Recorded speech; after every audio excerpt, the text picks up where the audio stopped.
Hi, I'm Nick, and today we're going to show you how to resolve Android WCAG status message violations.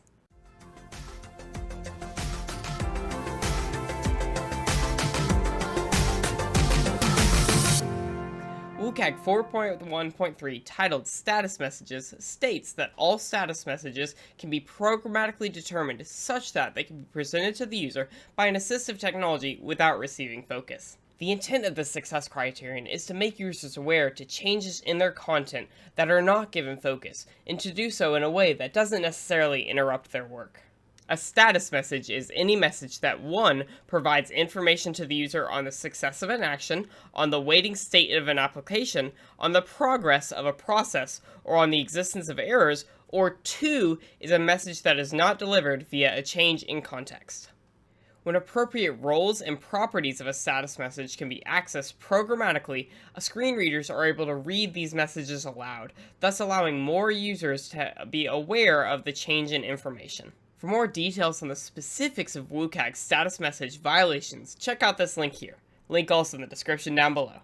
Let's go ahead and fix a status message violation with the help of the Mesmer JetBrains IDE plugin. But first, sir, my paperwork here says that you need to renew your license and subscription.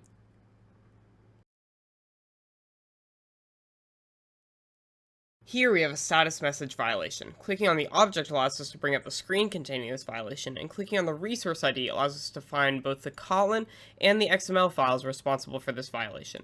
Now that we've seen what screen contains this violation, let's pull up our emulator so we can take a look for ourselves. Now that we have our emulator pulled up, let's try navigating this page with TalkBack enabled to see if we can hear a notification when the status message is presented.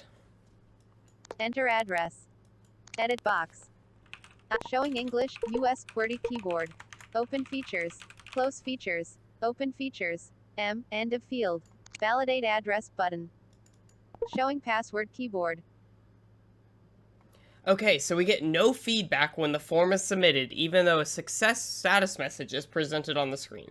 Let's pull up the code and see how we can resolve this violation. From the code, I can see above me that this status message is created using a text view. We can resolve this violation by implementing the status message with toast such that it follows standard Android coding principles.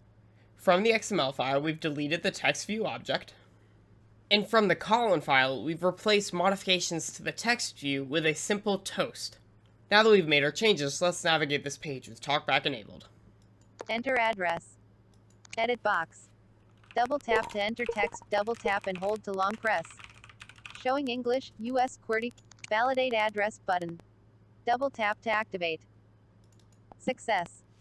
Awesome, so now we get an audio toast notification via TalkBack when the status message is presented, thus resolving this accessibility violation.